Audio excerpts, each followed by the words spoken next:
নমস্কার বন্ধুরা, সবাইকে স্বাগত জানাই শ্রাবন্তী কিচেন অ্যান্ড ডেলি ব্লগে। আজকে নিয়ে চলে এসেছি আরও একটা রেসিপি। আজকে বানাবো বিউলির ডালের একটা খুব সিম্পল রেসিপি।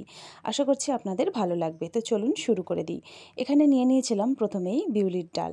বিউলির ডালটা দেখুন বেশ ভালো করে আগে থেকেই পরিষ্কার করে নিয়েছিলাম। এই ডালটাকে এবার আমি বেশ ভালো করে জল দিয়ে ধুয়ে নেব। 3 থেকে 4 বার বেশ ভালো করে ধুয়ে নেব। নেয়ার পর এটাকে আমি ভিজিয়ে রেখে দেব। প্রায় 2 ঘন্টা আমি এটাকে ভিজিয়ে রেখেছিলাম। আপনারা চাইলে এতক্ষণ নাও ভিজিয়ে দিতে পারেন। তো ভিজিয়ে রাখলে ডালটা কিন্তু সেদ্ধ হতে সুবিধা হবে, সেই জন্য এখানে আমি প্রায় 1.5 থেকে 2 ঘন্টার মতো ভিজিয়ে রেখেছিলাম। এবারে আমি এটাকে সাইডে রেখে দিয়ে এখানে একটা মশলা রেডি করে নিচ্ছি। প্রথমেই দিয়ে দিলাম 3 কুচো আদা আর দিয়ে দিচ্ছি 1 চামচ মৌরি।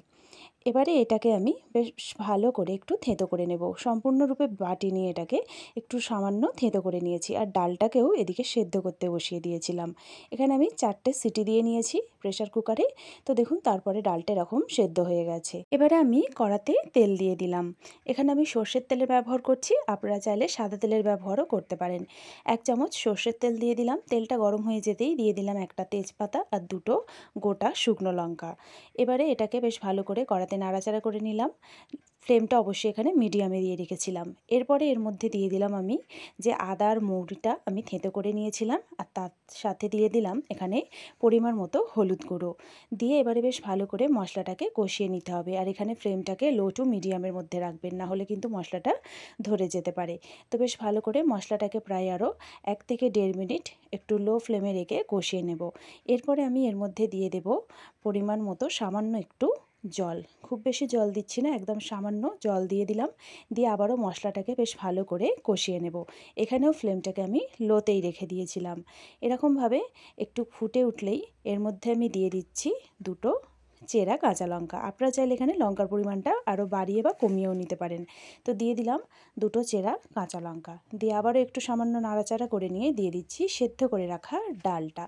এখানে দেখবেন ডালটা কিন্তু সম্পূর্ণরূপে গলে যাবে না। বিউলির ডাল একটু এরকম আধ ভাঙা ভাঙা গোটা গোটাই থাকে। সেই জন্য কিন্তু আপনারা এখানে ডালের কাঁটার ব্যবহার করতে পারেন। তাহলে দেখবেন আরেকটু বেশি পেস্ট হয়ে যাবে। দিয়ে দিলাম পরিমাণ মতো নুন। নুন দেওয়ার পর আবারও একটু মিক্স করে দিলাম ডালের মধ্যে। এবারে আমি গ্যাসের ফ্লেমটাকে বাড়িয়ে দেব। মিডিয়াম ফ্লেমে দিয়ে ডালটাকে একটু ফুটতে দিয়ে দেব। প্রায় এরকমভাবে 1.5 থেকে 2 মিনিট মিডিয়াম ফ্লেমে ফুটতে দেওয়ার পর দিয়ে দিলাম উপর থেকে জিরে গুঁড়ো। এখানে জিরে গুঁড়োটা আমি শুকনো খোলায় নেড়ে তারপরে গুঁড়ো করে নিয়েছিলাম, অর্থাৎ ভাজা জিরে গুঁড়ো এখানে আমি দিয়ে দিলাম। দিয়ে আবারও একটু বেশ ভালো করে মিক্স করে দিলাম। দেখুন বন্ধুরা, ডালটা কিন্তু ফুটে উঠেছে। এবারে আমি এর মধ্যে দিয়ে দিচ্ছি একটু সামান্য পরিমাণে চিনি। চিনিটা একটু সামান্য টেস্টের জন্য দিচ্ছি। আপনারা যারা চিনি পছন্দ করেন না তারা কিন্তু অবশ্যই চিনিটাকে স্কিপ করে দিতে পারেন। তো চিনিটা দিলেও কিন্তু এর টেস্টটা ভীষণ ভালো হয়। তো বন্ধুরা দেখুন, বিউলির ডালের একদম সিম্পল রেসিপি একদম রেডি হয়ে গেছে। এবার আমি গ্যাসের ফ্লেমটা অফ করে এটাকে আমি একটা বাটিতে ঢেলে নিয়েছি। আর দেখুন এটা কিন্তু দেখতেও ভীষণ ভালো হয়েছে। আমি এই ডালটাকে একটু সামান্য পাতলা রেখেছি ভাতের সাথে খাওয়ার জন্য।